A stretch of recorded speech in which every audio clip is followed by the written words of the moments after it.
12절부터 26절까지 할게요. 요한복음 12장 12절부터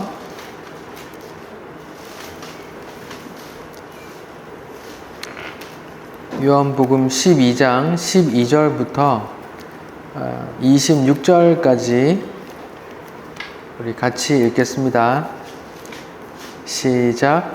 그 이튿날에는 명절에 온 큰 무리가 예수께서 예루살렘에 오신다는 소식을 듣고 종려나무 가지를 가지고 맞으러 나가 외치되 호산나 찬송하리로다 주의 이름으로 오시는 이 곧 이스라엘의 왕이시여 하더라. 예수는 한 어린 나귀를 보고 타시니 기록된 바 시온에 따라 두려워하지 말라.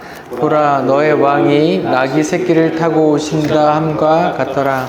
제자들은 처음에 이 일을 깨닫지 못하였다가 예수께서 영광을 얻은 후에야 이것이 예수께 대하여 기록된 것임과 사람들이 예수께 이같이 할 것이 생각났더라. 나사로를 무덤에서 불러내어 죽은 자 가운데서 살리실 때에 함께 있던 무리가 증언한지라. 이에 무리가 예수를 맞음은 이 표적 행하심을 들었음이로라.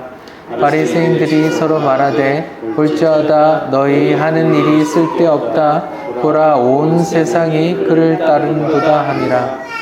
명절에 예배하러 올라온 사람 중에 헬라인 몇이 있는데 그들이 갈릴리 벳세다 사람 빌립에게 가서 청하여 이르되 선생이여 우리가 예수를 배우고자 하나이다 하니 빌립이 안드레에게 가서 말하고 안드레와 빌립이 예수께 가서 여쭈니 예수께서 대답하여 이르시되 인자가 영광을 얻을 때가 왔도다. 내가 진실로 진실로 너희에게 이르노니 한 알의 밀이 땅에 떨어져 죽지 아니하면 한 알 그대로 있고 죽이면 많은 열매를 맺느니라. 자기의 생명을 사랑하는 자는 잃어버릴 것이요 이 세상에서 자기의 생명을 미워하는 자는 영생하도록 보존하리라. 사람이 나를 섬기려면 나를 따르리라. 곳에 날 섬기는 자도 거기 있으리니 사람이 나를 섬기면 내 아버지께서 그를 귀히 여기시리라. 아멘.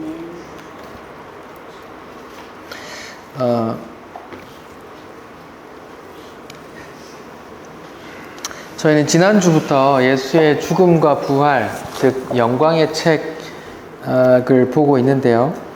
요한복음은 크게 두 가지로 나눈다면 11장까지가 표적의 책이에요. 여러 가지 지금까지 보았던 7가지 표적을 중심으로 쓰여져 있고 12장부터는 이제 죽으심과 부활 그런 거에 나와 있어요. 그래서 그걸 또 영광이라고 하기 때문에 영광의 책이라고 하는 거예요. 그러니까 지금 저희는 표적, 7가지 표적을 지나고 죽음과 부활 그 즈음에 이야기를 나누고 있습니다. 지난주에는 첫 번째로 마리아가 향유 옥합을 예수님 발에 붓는 이야기를 드렸죠.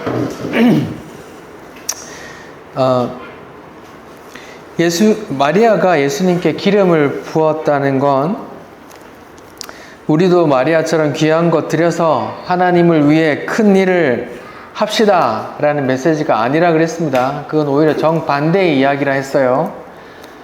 그건 오히려 그 제자들, 그러니까 특히 가룟 유다의 생각이란 말입니다. 이걸 300데나리온에 바꿔서 사람들을 도와줬으면 얼마나 큰 일을 하겠냐 라고 생각하는 게 가룟 유다의 생각이란 말이에요.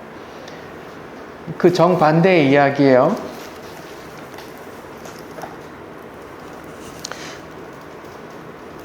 예수의 죽음을 예고하는 거란 말입니다. 구약에 기록된 또 기름 부음이라는 의미를 제가 말씀드렸죠.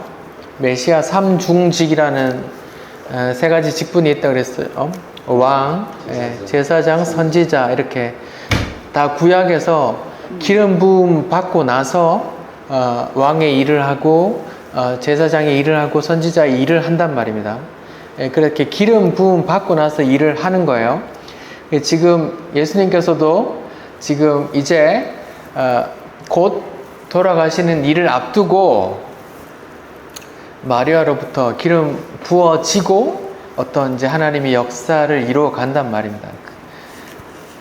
마리아로 인해 기름 부어짐을 당하고 이제 어디에 들어가요? 오늘 본문에서 어디로 갔는데 호산나 호산나 외쳐요? 예. 이제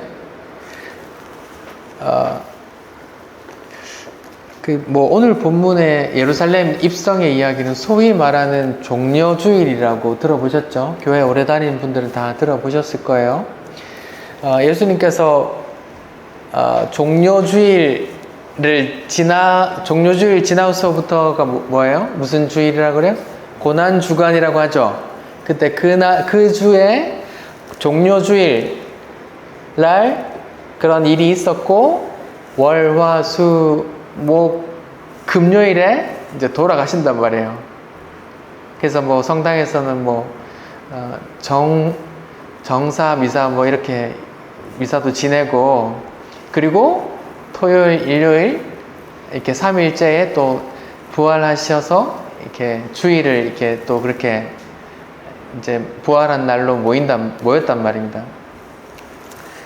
자, 그러니까 마리아로부터 기름 부음 받은 다음에 이제 예루살렘으로 입성하는 이야기예요. 자, 12절 볼게요. 그 이튿날이 언제냐면 12장 1절에 보면 6월절 6일 전이라고 나와 있어요. 6월절 6일 전에 그 이튿날이니까 6월절 5일 전에죠. 6월절 5일 전에, 그러니까 6월절 하루 전에 돌아가셨거든요. 아무튼 그런 와중입니다. 명절에 예루살렘 큰 무리가 이제 모여 있어요. 3대 절기에 다 성인이라면 모두 다 모여야 되는 그런 명절이었거든요.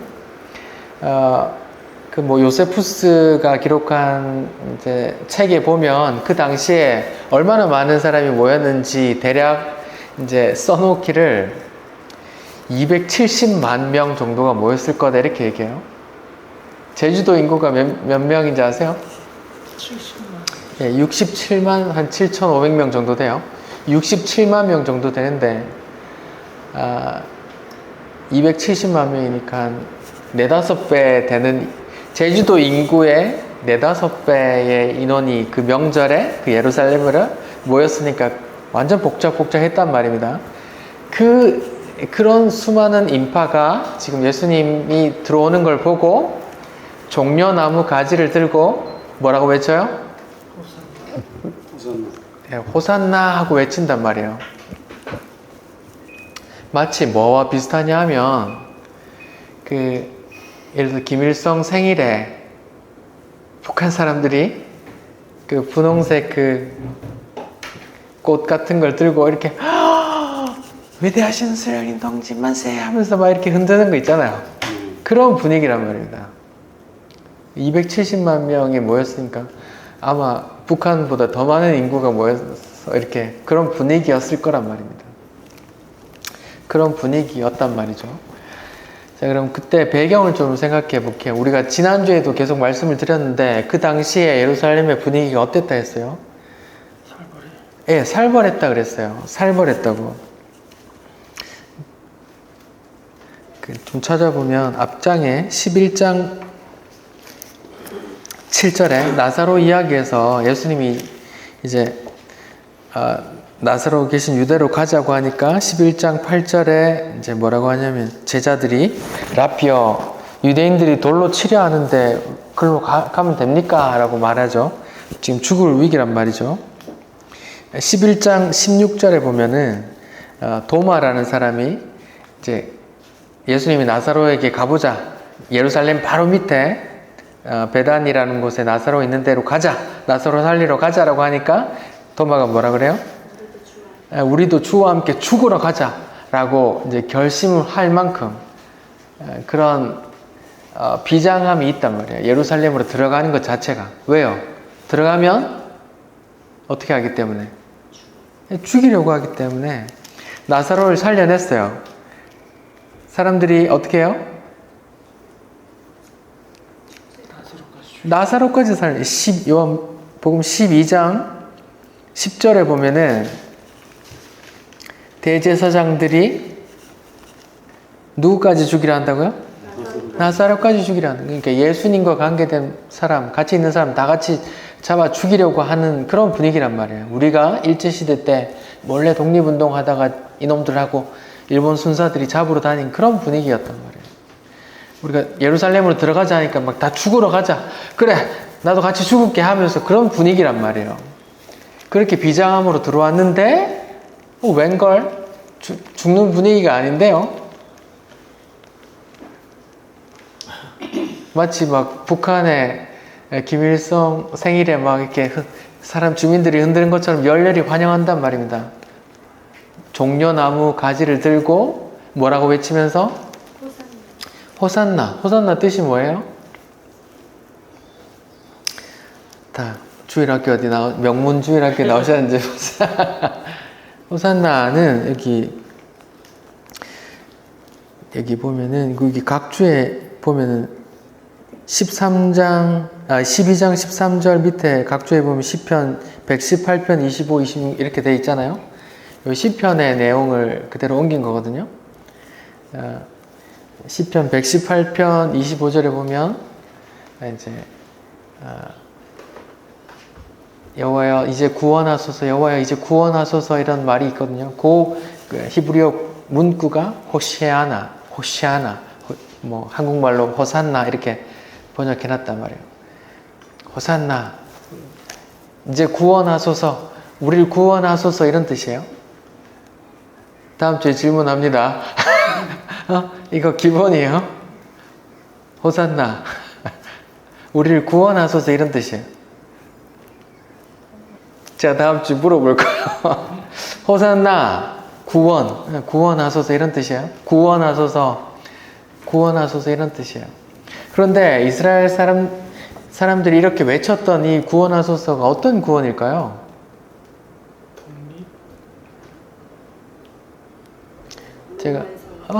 제가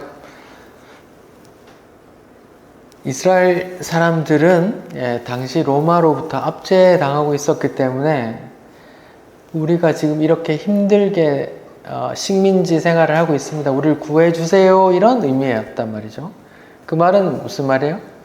현세예요? 내세예요? 현세의 구원을 이야기했단 말입니다. 사람들이 이렇게 열렬하게 예수를 메시아로, 왕으로 이렇게 기대했던 이유가 뭘까요? 어떤 소문을 들었기 때문에 이렇게 사람들이 그랬을까요? 네. 이때까지 예수에 대한 소문을 다 들었단 말입니다. 병을 고치고 막 바다 위를 걷고 풍랑을 잔잔케 하고 또 뭐예요? 5병 2호 7병 2, 3호로 음식을 또 풍족하게 나눠줬다는 이야기도 있고 결국은 또 죽은 자까지 살리네? 이런 사람, 이런 막강한 능력자가 있어? 이 사람이 우리 왕으로 되면 이제 로마를 몰아내고 이제 강력한 다윗보다 더 강력한 나라를 만들겠네? 예수께 이 사람을 왕으로 삼으면 내가 굶어 죽진 않겠네? 뭐 이런 기대가 있었단 말이죠. 이런 기대는 며칠 후에 저주로 바뀌어요. 막 예수를 향해서 뭐라고 소리쳐요? 어디에 달아 죽이라고요? 네, 지금 그 주간이거든요. 지금 종료주일이에요. 그 금요일날 돌아가신단 말이에요. 그 며칠 만에 그 사람들이 그렇게 북한처럼 막 열렬히 환영하던 그 사람들이 며칠 만에 바뀌어서 저 사기꾼 저거 십자가에 못 박으라고 했단 말이에요. 그 이유는 뭘까요? 그렇게 바뀐 이유가 뭘까요?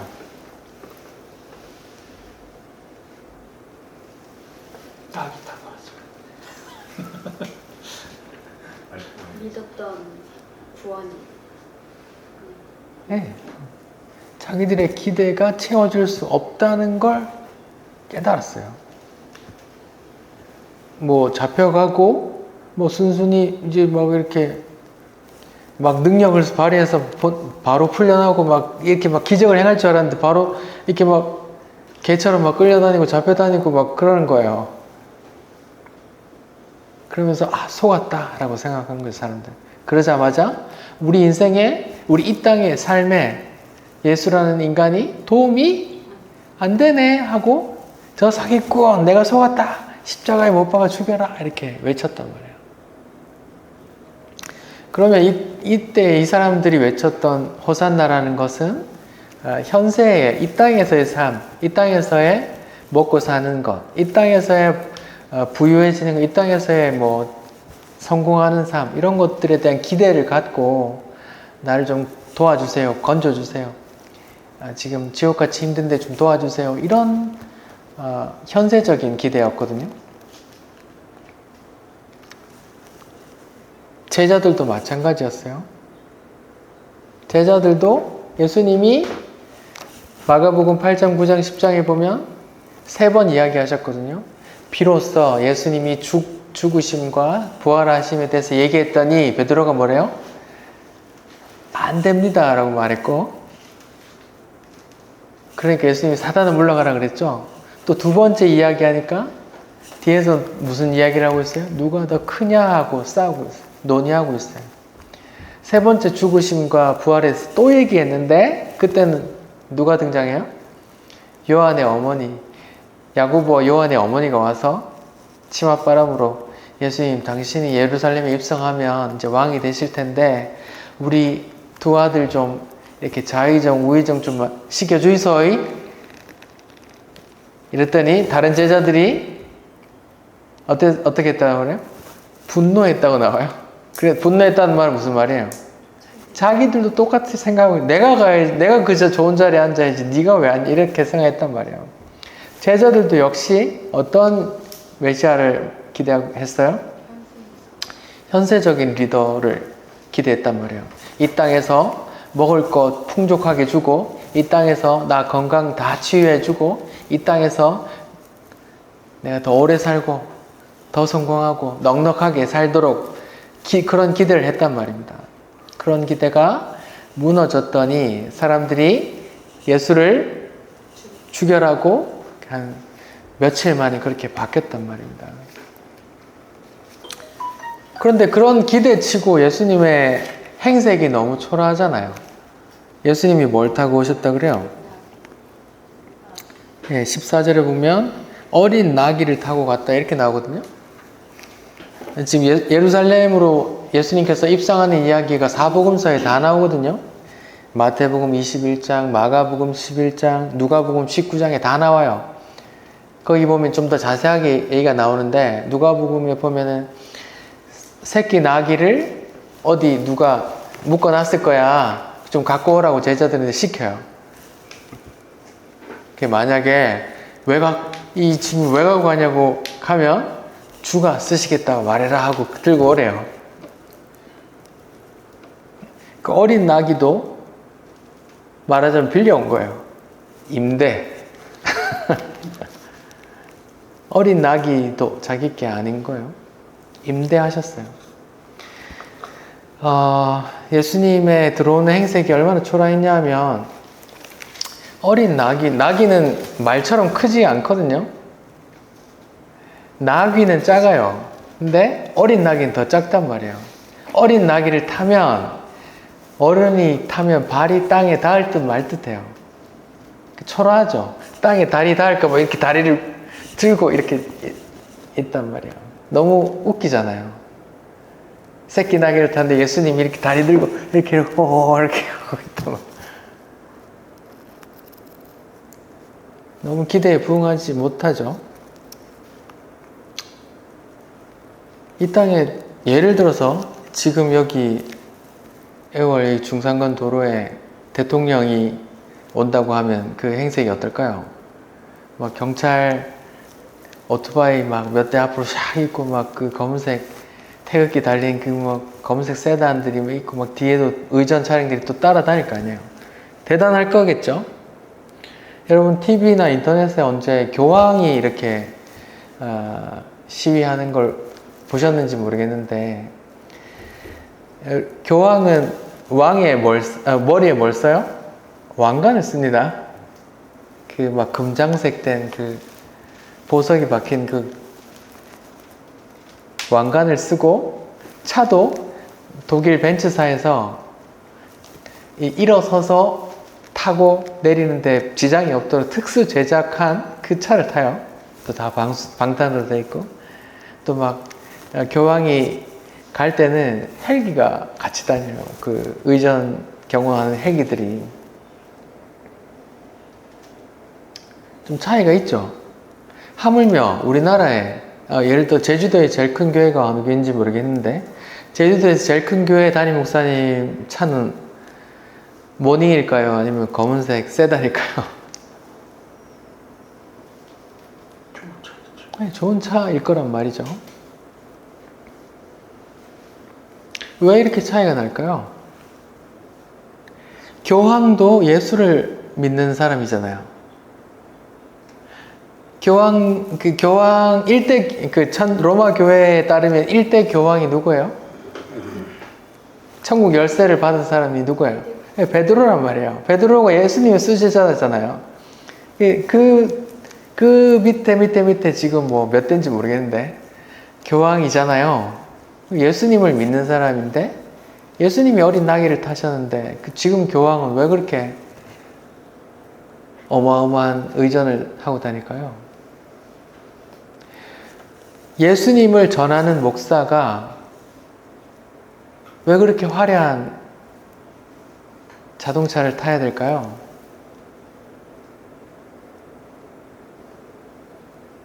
저는 이렇게 봐요. 그렇게 이제 좀 규모 있는 교회에서 이제 목사님을 대우한다고 이렇게 좋은 차로 의전차로 제공해주고 그걸 이제 목사님들이 이제 노예 가서 이렇게 좀 자랑 삼아 이렇게 얘기를 하거든요. 그런 것 자체가 제 입장에서는 어떻게 보이냐면 나는 낙이 타고 오신 예수님을 잘 모르지만 그래도 목사예요. 이렇게 말하는 것 같아요. 나는 낙이 타고 오신 예수님을 잘 모르지만 그래도 일평생 목사로 살았어요. 예수님 잘 모르지만 그래도 목사예요. 이렇게 말하는 것 같아요. 여러분 어떻게 생각하세요?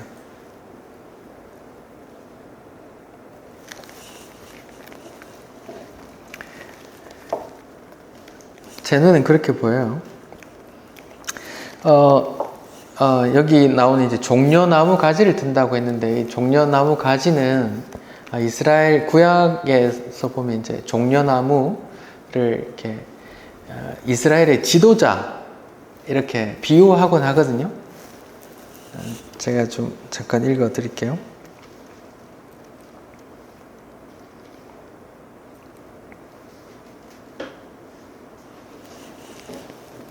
이사야서 9장인데요. 제가 읽어 드릴게요. 이사야서 9장 14절 15절.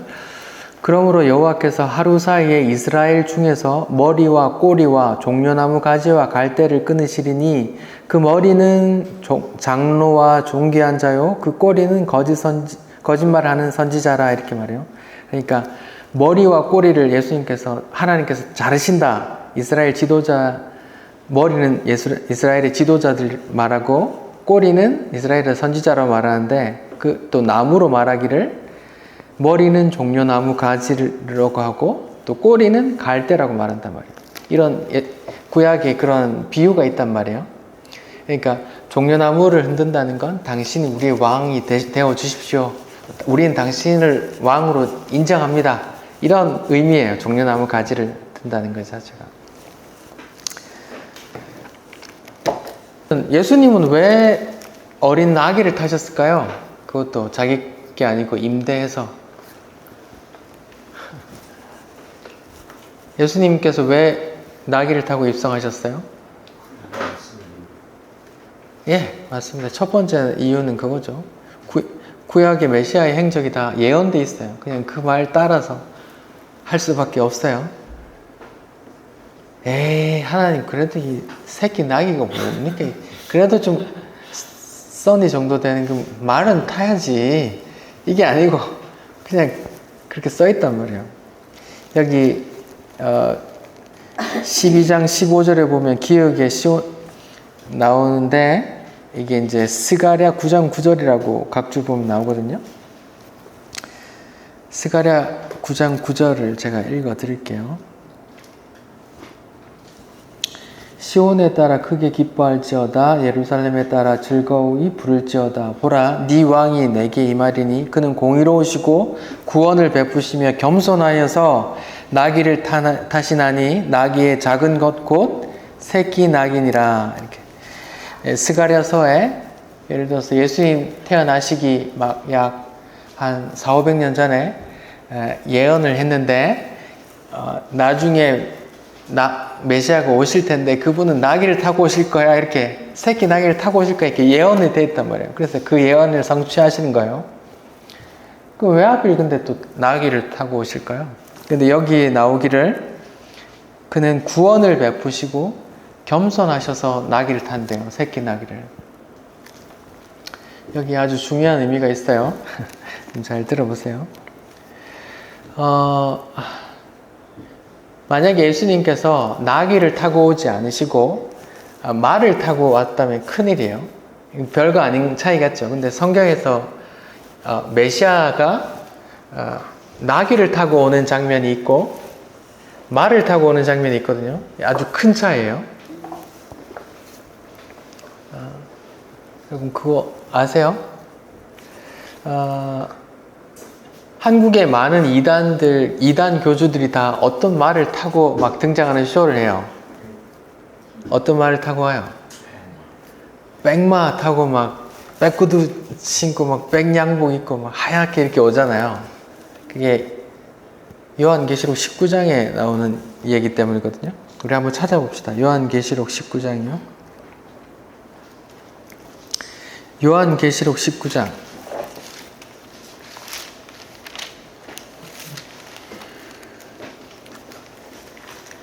요한계시록 19장에는 어린 양의 혼인잔치 이야기가 나오고, 요한계시록 19장 어린 양의 혼인잔치 이야기가 나오고 11절부터 백마탄 분이 나옵니다.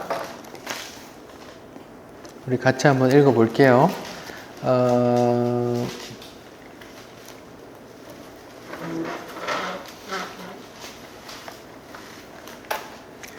백마탄 왕, 요한계시록 19장 11절부터 우리 한번 쭉 읽어봅시다. 요한계시록은 성경 제일 뒤에 있습니다. 요한복음 말고 요한계시록. 네. 요한계시록은 더 뒤에 있어요. 더 뒤에 있습니다.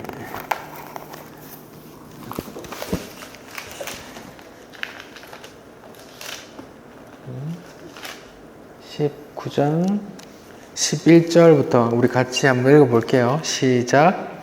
또 내가 하늘이 열린 것을 보니 보라 백마와 그것을 탄 자가 있으니 그 이름은 충신과 진실이라. 그가 공의로 심판하며 싸우더라. 그 눈은 불꽃 같고 그 머리에는 많은 관원들이 있고 또 그 이름 쓴 것이 안에 있으니 자기밖에 아는 자가 없고 또 그가 피 뿌린 옷을 입었는데 그 이름은 하나님의 말씀이라 칭하더라. 하늘에 있는 군대들이 희고 깨끗한 세마포 옷을 입고 백마를 타고 그를 따르더라.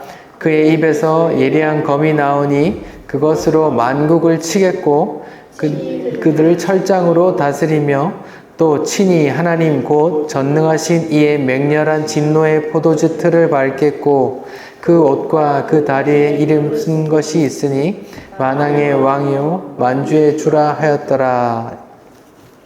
이렇게 나오고 또 보시면 19절부터 같이 읽어볼게요. 19절부터 시작. 또 내가 봄에 그 짐승과 땅의 임금들과 그들의 군대들이 모여 그 말 탄 자와 그 군대와 더불어 전쟁을 일으키다가 짐승이 잡히고 그 앞에서 표적을 행하던 거짓 선지자들도 함께 잡혔으니 이는 짐승의 표를 받고 그의 우상에게 경배하던 자들을 표적으로 미혹하는 자라. 이 둘이 산채로 유황 불 붙는 못에 던져지고 그 나머지는 말탄 자의 입으로부터 나오는 검의 죽음에 모든 새가 그들의 살로. 지금 백마 타신 예수님이 나오는데, 백마 타고 흰 말 타고 오시는 예수님께서 지금 어떤 일을 하세요? 전쟁에서 짐승과 그 다른 무리들을 유황불에 집어넣는다고 그래요. 이걸 심판이라고 하거든요. 백마 타고 오시는 분, 예수님이 백마를 타고 오면 어떤 일이 일어나요? 심판이에요. 종말의 때란 말입니다. 심판의 때. 심판이 일어나요. 그런데 오늘 본문에서는 백마가 아니고 나귀를 타고 오셨어요. 이게 아주 귀한 차이예요. 백마를 타고 오셨으면 우리는 이 시간에 없어요. 그때 이 땅이 종말되어서 심판되어 다 종료되었을 거예요. 그런데 예수님은 나귀 새끼를 타고 오셨어요. 스가랴서를 보니까 구원을 베푸시려고 오셨다 그래요. 그러니까 예수님이 은혜의 해를 전파한다 그러죠. 구원의 해, 은혜의 해를 전파하러 오신다 그러죠. 그러니까 백마 탄 예수님이 오기 전까지는 지금 은혜의 때란 말입니다. 시간, 은혜 받을 때란 말입니다. 사람들이 기대했던 대로 백마 타고 오셨으면 그때 끝났어요. 구원도 없고 심판만 있었어요. 그런데 백마 타고 오시기 전에 먼저 흰 나귀를 타고 화평을 전하러 오신단 말입니다. 그게 아주 중요한 얘기예요. 자, 그러면 대한민국의 모든 이단 교주들이, 신천지를 비롯해서 모든 이단 교주들이 백마를 타고 쇼를 해요. 성도들 앞에서. 그러면 성경대로라면 그 흰 말 타고 왔으면 그때 모든 심판이 임해야 돼요. 그렇게 이단 교주들이 백마를 타고 쇼를 했는데 아무런 심판이 일어나지 않으면 무슨 말이에요? 나는 사이비 교주다, 이런 말이란 말이에요. 지금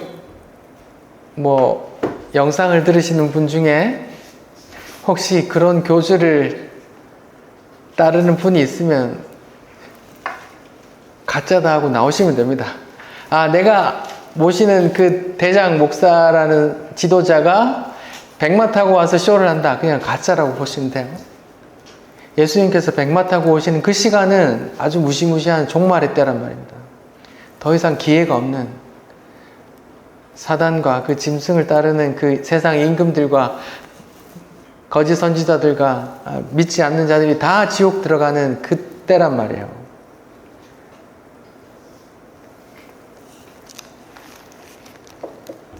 오늘 본문에 예수님께서 나귀를 타고 오시는 게 아주 감사한 일이거든요.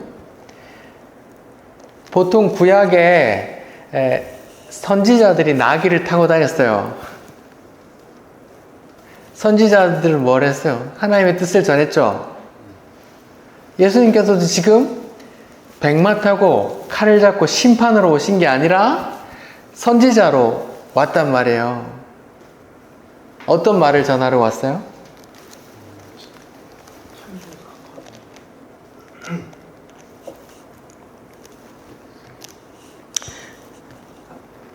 아까 인용한 스가랴서를 제가 다시 한번 읽어 드릴게요. 스가랴서 9장 9절부터 10절 제가 읽을게요.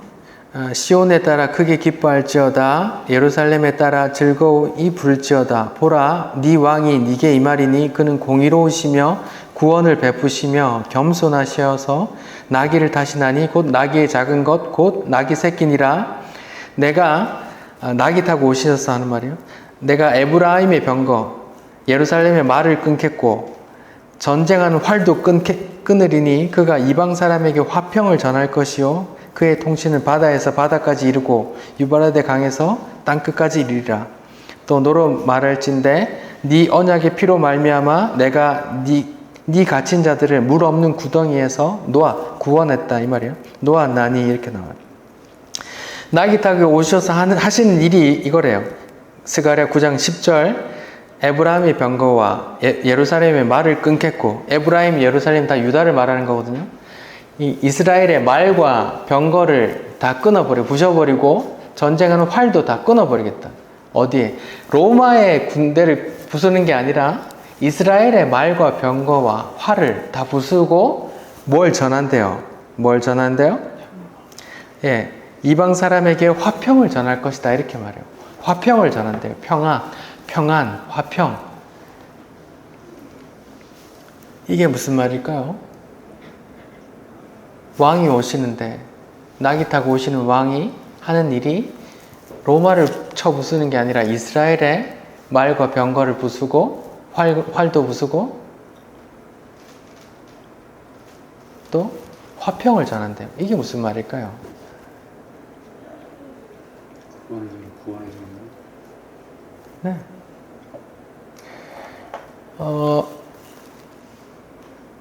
신명기 17장에 보면은 하나님이 이스라엘 왕에게 뭐뭐 하지 마라 하면서 세 가지를 말했어요. 뭘 하지 마라 그랬어요? 처음에 뭘 많이 두지 마라? 말과 병거를 많이 두지 마라 했어요. 두 번째는 금, 은을 많이 두지 마라 했어요. 세 번째는 아내를 많이 두지 마라 했어요.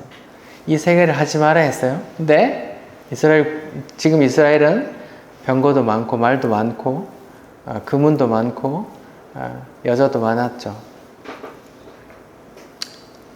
이걸로 이제 하나님께서 화를 내시고 솔로몬 이후에 나라를 반쪽으로 갈라버리셨죠. 그걸 다 부수고 화평을 전한대요. 자, 하나님께서 세 가지 금했어요. 그걸 다 했죠. 말도 병거도 많이. 그런 걸 너희 왕을 세우면 그럼 이런 건 하지 마 이렇게 말했어요. 왕 세워도 좋은데 이런 거 하지 마라고 해. 병거, 금, 은, 와이프 많이 두지 마. 이런 거 하면 뭘 의지하기 때문에? 세상 힘을 의지할 거기 때문에 하지 마라 했단 말이에요. 근데 이스라엘은 지금 그걸 다 하고 있잖아요. 이게 병거를 부순다는 말은 하나님을 대적한 이스라엘의 모습을 말하는 거예요. 하나님과 원수대 하나님의 진노의 잔을 받기에 하나님의 진노가 임박한 그런 이스라엘의 상황을 말한단 말이에요. 하나님이 하지 마 하고 한 걸 다 이뤄놓은 이스라엘. 하나님이 하지 마라 하고 다 했으면 하나님과 관계가 어떻게 될까요? 하나님의 관계가 원수가 됐단 말이에요. 근데 예수님께서 나귀 타고 오셔서 뭘 전한대요? 화평을 전한대요. 그럼 누구와 누구의 화평을 말하는 걸까요? 하나님과 자기 백성의 화해를 시키시러 오시는 거예요. 이게 구원의 메시지란 말입니다.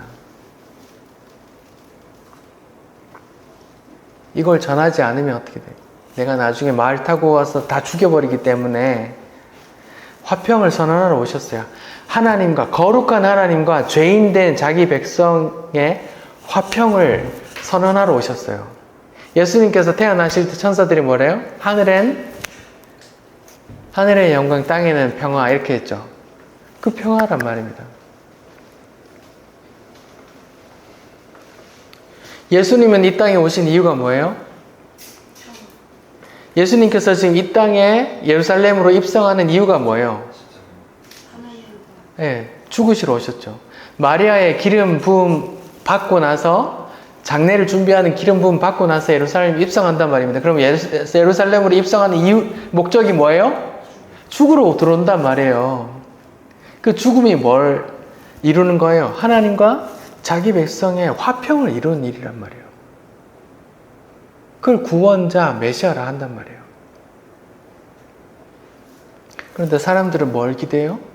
이 현세에 직접 나에게 내 몸, 내 질병을 낫게 해주고 내 돈 좀 많이 먹을 거 풍족하게 해주고 이런 현세적인 리더를 원했단 말입니다. 그게 안 될 것 같으니까 내가 속았다고 십자가에 못 박아 죽이라고 했단 말입니다.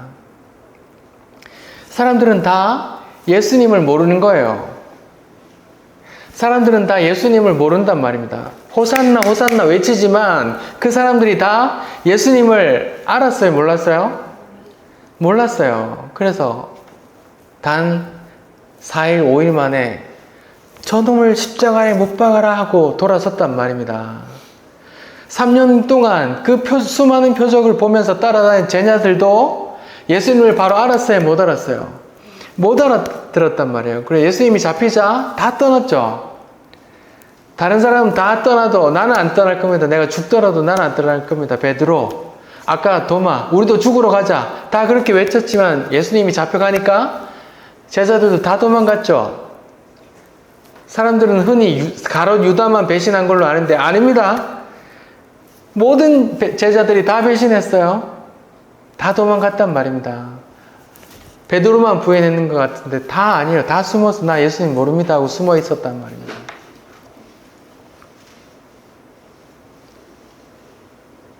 예수님 당시에도 호산나 호산나 외쳤던 그 수많은 사람들도 예수님을 바로 알았어요? 몰랐어요? 몰랐단 말입니다.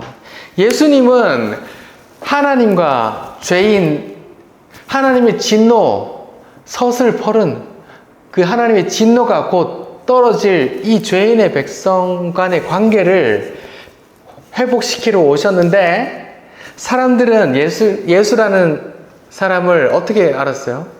이 현세에서 내 좀 잘 먹고 잘 살게 해주는 그런 사람으로, 그런 리더로 알고 호산나 호산나 외치는 거란 말입니다.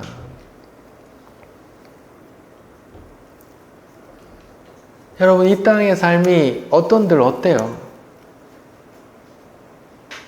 강건하면 80이라는데 이 땅의 삶이 눈 깜짝하면 지나가잖아요. 노인들에게 제가 여쭤보면 하나같이 하는 말씀이 인생이 참 짧다. 무엇이 남는지 모르겠다. 이렇게 말씀하신단 말이에요. 잠깐 안개처럼 있다가는 이 땅의 삶이 성경에서는, 기독교가 말하는 성경에서는 큰 의미가 없단 말입니다. 그 영원을 좌지우지하는 그 얘기를 하고 있는데 오늘날, 아니 그 당시에 사람들도 그렇고 오늘날 크리스찬들도 그렇고 다 그 영혼의 문제는 내가 그 구원 받았다 치고 하면서 안정에도 없고 이 땅에 잠깐 있다 없어지는 이 안개의 삶에 그렇게 집착하면서 그렇게 내가 이거 하면 이런 거 주시겠지 하면서 기복적으로 그렇게 신앙생활을 하고 있단 말입니다. 아니요. 예수님은 화평을 전하러 왔어요. 누구와 누구의 화평? 거룩한 하나님과 더러운 우리, 죄인인 우리의 그 화평 말입니다. 그 화평이 이루어지지 않으면 우리가 하나님의 그 불같은 진노로 인해서 우리가 싸그리 다 지옥에 불타는 영원한 불에서 영원히 불타야 된단 말이에요. 영원히 죽지도 않고 영원히 고통이 멈추지도 않는 그 지옥에서 영원히 보내야 되는 그 사망의 시간인데 그거에 대해서 화평을 선언하러 오셨는데 오늘날 기독교는 이 현세에만 매달리고 있단 말이에요. 오늘날만 그런 게 아니에요. 성경에 나오는 그 예수님 당시에 호산나 다윗의 자손 예수여 하고 외쳤던 그 사람들도 다 그랬단 말입니다. 그래서 다른 사복음서에 나오는 예루살렘 입성 이야기에 하나같이 다 예루살렘을 보면서 울면서 애통하시는 장면들이 나와요. 보겠습니다. 누가복음 19장을 한번 봅시다. 요한복음 바로 앞에 누가복음이 있어요. 누가복음 19장을 볼게요.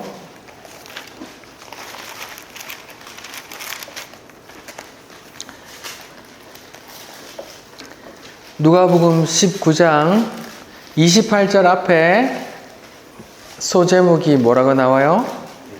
예루살렘을 향하여 가신다 얘기가 나오죠. 예루살렘 입성하시는 이야기란 말이에요. 입성하시는 이야기가 나오는데 사람들이 똑같이 환영했어요. 나귀 타고 들어갈 때 호산나 다윗의 자손 예수에 환영했단 말입니다. 그런데 그 환영을 받았으면서도 예수님은 뭐라고 하는지 한번 보세요. 같이 읽읍시다. 41절. 누가복음 19장 41절부터 한번 읽어봅시다. 시작. 가까이 오사 성을 보시고 우시며 이르시되 너도 오늘 평화에 관한 일을 알았더라면 좋았을 뻔하였거니와 지금 내 눈에 숨겨졌도다. 이렇게 나오죠. 여기 보세요. 예수님께서 지금 엄청난 환영을 받고 왔단 말이에요. 호산나 호산나 다윗의 자손 예수여 하고 종려나무 가지를 들고 북한의 김일성을 찬양하듯 그런 찬양을 받고 오시는데 예수님은 좋아하시는 게 아니고 어때요? 우신단 말입니다. 예루살렘을 보고. 그러면서 뭐라고 말해요? 너희가 뭘 알았으면 좋겠다 그래요? 평화에 관한 일을 알았으면 좋겠단 말이에요. 그 평화, 누구와 누구의 평화? 예, 하나님과, 거룩하신 하나님과 죄인인 우리와 사이의 화평 말입니다. 하나님의 심판이 면해지는 그 구원, 그 화평의 이야기, 그 평화의 이야기를 너희가 좀 알았으면 나를 달리 봤을 텐데 너희가 지금 나를 못 알아보고 있구나 하면서 애통한단 말이에요. 예수님께서.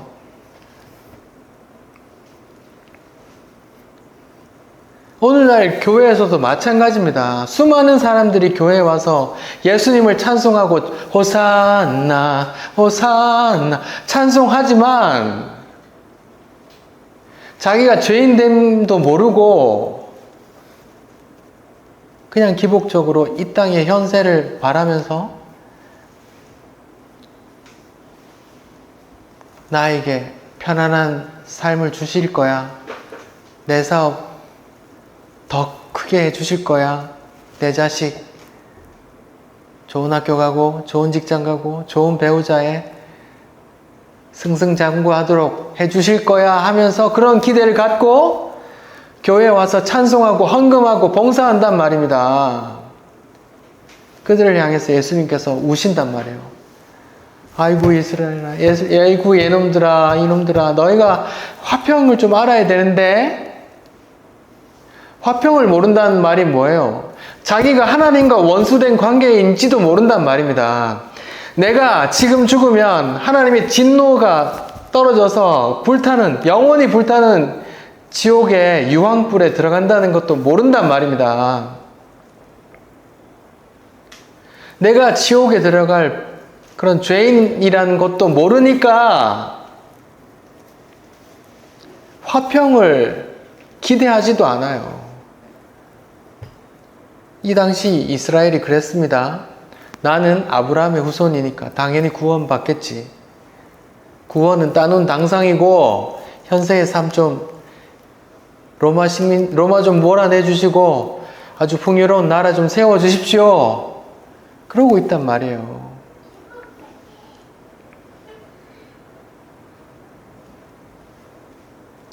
예수님께서 백마 타고 사람들은 다 백마 타고 왔으면 하고 기대를 했는데 사람들의 바람대로 백마 타고 나왔으면 성경에 따르면 어떻게 돼요? 다 심판이란 말이에요. 감사하게도 하나님은 천년이 하루처럼 인내하시기 때문에 아직까지 백마 타고 오시지 않고 아직까지 어린 양 타고 나귀 타고 오신 예수를 지금 제가 전하고 있단 말입니다. 지금은 은혜의 해란 말입니다. 구원받을 때 이 현세에 내 사업 잘 돼야지. 다음 대통령 내가 원하는 사람이 되어 내가 꿈꾸는 대한민국을 이루어 주세요 라는 그런 소원이 아니라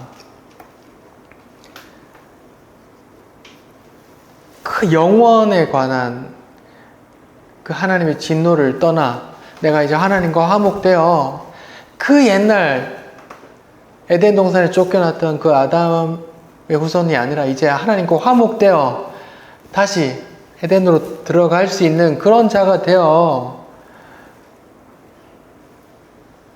영원한 복락을 누리는 그런 이야기를 하는데 오늘날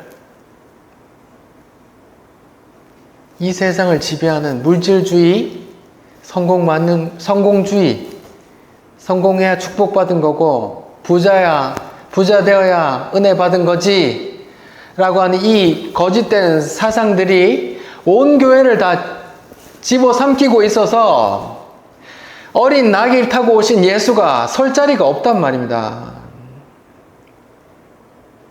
예수는 어린 나귀를 타고 오셨는데 그 예수를 전하는 목사들은 왜 하나같이 다 대형차를 못 타서 안달이에요. 제가 보기에 그분들 다 나는 어린 나귀 타고 오신 예수님을 잘 모르지만 일평생 목사로 성공했습니다 라고 말하는 것밖에 안 된다니까요. 그럼 그가 그렇게 말하면 일평생 자기 설교 들은 그 성도들은 예수님을 바로 알겠냐고요.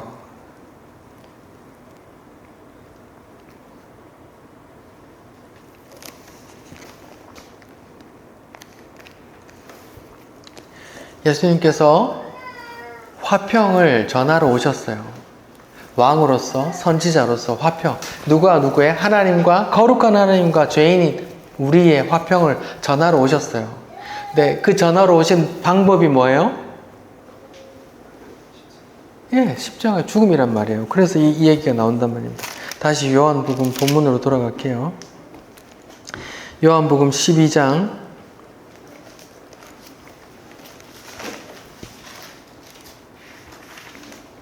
23절이요. 같이 읽읍시다. 요한복음 12장 23절, 24절 읽을게요. 요한복음 12장 23절, 24절 같이 읽겠습니다. 시작. 예수께서 대답하여 이르시되 인자가 영광을 얻을 때가 왔도다. 내가 진실로 진실로 너희에게 이르노니 한 알의 밀이 땅에 떨어져 죽지 아니하면 한 알 그대로 있고 죽으면 많은 열매를 맺느니라 이렇게 말해요. 지금 예수님께서 인자가 영광을 얻을 때가 왔다오다 하면서 한 알의 밀이 땅에 떨어져 썩어지고 많은 열매를 맺는 이야기를 한단 말이에요. 화평을 전하는, 화평을 이루는 방법이 뭐란 말이에요? 한 알의 밀처럼 썩어져 죽는단 말이에요. 그러면 인자가 영광 받을 때라는 건 어떤 때예요? 때가 다가왔대요. 무슨 때예요? 예, 죽을 때가 됐다. 사람이 죽을 때가 되면 사람이 변한다고 그랬나요? 이 인간 죽을 때가 다 됐나? 왜 안 하던 소리를 하지? 이렇게 그런 소리도 하는데 예수님께서 사복음서에 수많은 때를 이야기하셨어요. 계속 때가 안 됐다. 때가 안 됐다. 가나 혼인잔치 첫 번째 표정에서 예수님께서 뭐라 그랬어요? 여자여, 내 때가 아직 이르지 아니하였는데 왜 내한테 그러냐? 이렇게 말하잖아요. 근데 그 때가 지금 때가 도래했대요. 그 때가 무슨 때인데요? 이제 내가 죽을 때란 말이에요. 그 죽을 때가 뭐예요? 인자가 영광 받을 때래요. 인자가 영광 받을 때고 하나님께서 영광 받을 때래요. 성경에서 영광이라고 말하면 하나를 꼽자면 이거 하나밖에 없어요. 오늘 많은 개혁교회에서 우리가 큰 일을 해서 하나님께 영광 돌리자 하잖아요.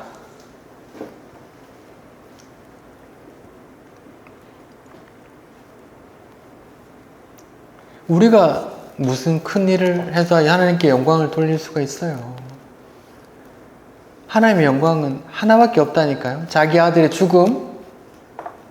우리가 하나님께 영광 돌린다는 건 뭐예요? 그 아들의 죽음을 알아먹는 거라니까요.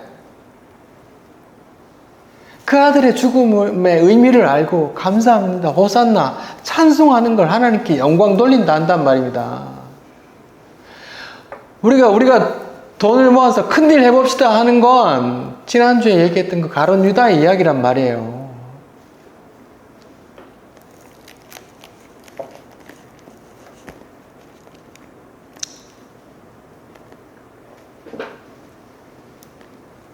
인자가 영광 얻을 때가 되었다. 그리고 죽음에 대해서 미랄의 이야기를 한단 말입니다. 자, 보세요. 우리를 기독교라고 그래요. 기독교는 왜 기독교라고 하냐면,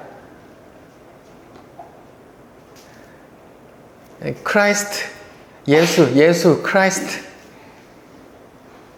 크라이스트를 한자로 중국 사람들이 듣기에 크리스토 하니까 기독 이렇게 그냥 음을 따서 기독교라고 했단 말이에요. 그러면 기독교, 우리가 예수교, 예수 믿는 사람들인데 예수님 예루살렘에 그 번화한 황금 도움 있는 그 성전에 들어오시면서 어린 나귀를 타신 그 예수님을 믿는 종교가 우리예요. 근데 그 예수를 전하는 종교의 대장들은 왜 그렇게 세상적인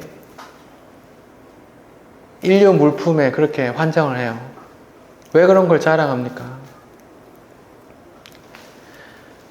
나귀 타고 오셔서 미랄로 썩어져 죽는 예수를 믿는 우리가 왜 그렇게 다 안 죽으려고 그래요?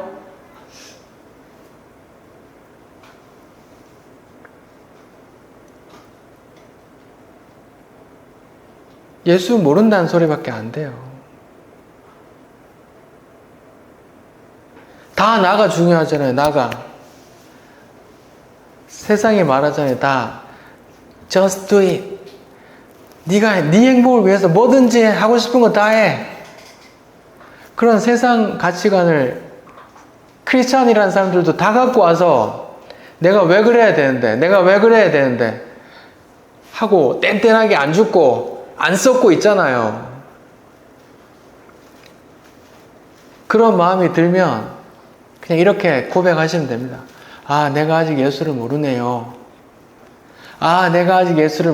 라고 고백하시면 되고, 오늘 찬송했던 453장 예수도 알기를 원하네, 그 찬송 부르셔야 됩니다. 내 평생의 소원, 예수를 더 알기를 원합니다, 이렇게 말한다고요. 성경이 말하는 그 예수, 새끼 나귀 타고 오신 예수, 이 땅에 로마를 다 몰아내고 강력한 나라를 세워 모든 국민을 잘 살게 만든 그런 리더가 아니라 그냥 무기력하게 죽은 그 예수를 전하는데, 그 예수를 믿는다는 교회가 왜 이렇게 변해요?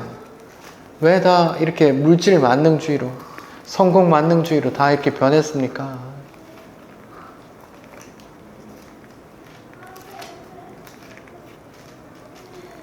대형교회 목사님도, 대형교회 임직자분들도 다 나는 예수는 잘 모르는데요, 일평생 목사했고요. 나는 예수는 잘 모르는데요, 일평생 권사했고요.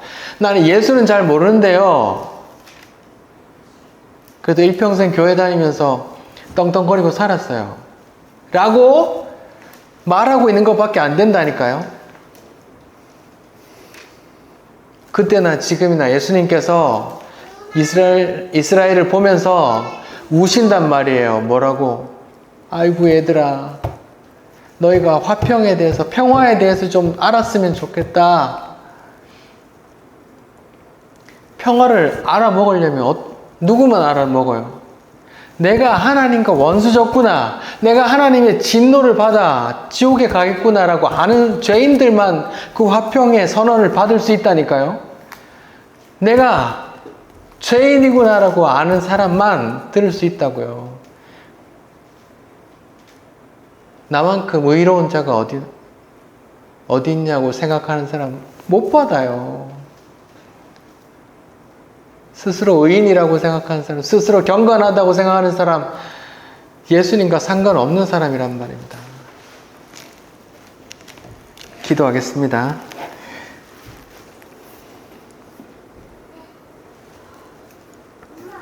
주님,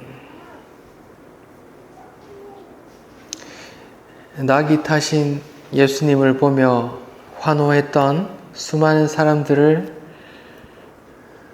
봅니다. 그는 예수를 바로 알지 못하고 예수가 전하는 그 평화, 화평의 메시지도 알지 못하는 현세 기복적인 사람들이었습니다. 주님, 오늘날 교회를 돌아보고 나 자신을 돌아보게 도와주십시오. 그리고 예수님의 그 평화의 메시지를 듣고 그 평화의 메시지가 굿 뉴스, 복음이 되기를 소원합니다. 예수님 이름으로 기도합니다. 아멘.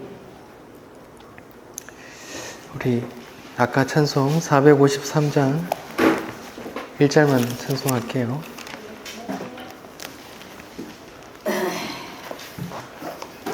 (453장) 506장입니다.